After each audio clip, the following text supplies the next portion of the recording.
இஸ்ரவேல் அந்த ஊர்ல இந்த தேன் எப்படி வருதுன்னா அந்த ஹனி பீல இருந்தெல்லாம் வர்றது கிடையாது. அது வந்து ரொம்ப மினிமமானது தான் அந்த ஹனி பீ. அவங்க ஊர்ல வந்து பொதுவாவே வந்து தேன் எப்படி வருதுன்னா டேட்ஸ்ல இருந்து வருது. இப்போ இந்த டேட் ஃப்ரூட்டுடைய ஒரு சுவாபம் என்னன்னா அது வளர்றதே வந்து மண் இருக்கிற இடத்துல தான் வளரும். வனாந்தரம், டெசர்ட்ல, மிடில் ஈஸ்ட் கண்ட்ரி, இந்த சவுதி அரேபியா, துபாய் அந்த மாதிரி இடத்துல வனாந்தரத்துல நிறைய பேரிச்சப்பழங்கள், பேரிச்சப்பழ மரங்களா இருக்குது. இந்த வகை வகையா பேரிச்சப்பழங்கள் இருக்குது. அது வந்து அந்த மண்ணுல வந்து நல்லா வளருது.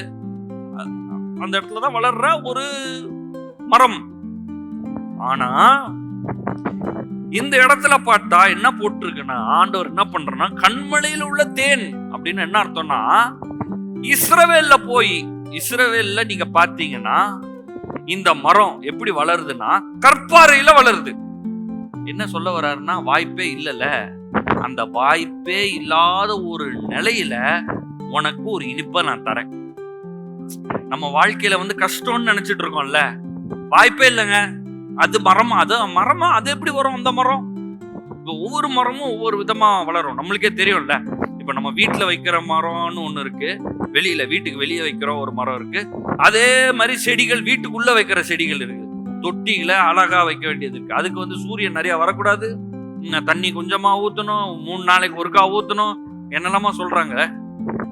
அப்புறம் பெரிய மரம் இருக்குது, அது வந்து 10 வருஷம் கழிச்சுதான் காய்க்கும், 5 வருஷம் கழிச்சுதான் பழம் வரும், அது வளர்றதுக்கே 8 வருஷம் ஆகும். ஒவ்வொன்றும் ஒவ்வொரு மாதிரி சொல்றாங்க. அதுல இந்த பேரிச்ச மரத்துடைய அதோடைய குணாதிசயமே மண்ணுல தான் வரும். ஆனா இஸ்ரவேல் மக்களுக்கு தேன் வேணும், சிறப்பான தேன் வேணும். ஆண்டவர் சொல்றாரு, மண்ணு இல்லையா, பரவாயில்ல, அதெல்லாம் விட்டுரு, கண்மலையிலே நான் விளைய வைக்கிறேன். இஸ்ரவேல்ல மலையில அது வேர்பற்றி அந்த மரம் நிக்குது, அவங்களுக்கு கனியை தருது. அந்த கனியில இருந்து அவங்க தேனை வச்சிருக்காங்க.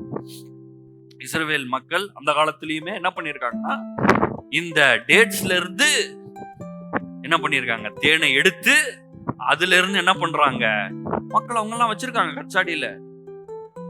அப்ப ஆண்டவர் சொல்றாரு, ரொம்ப கஷ்டமான நிலைமையா, நான் வந்து அதை எளிதாய் ஆக்கி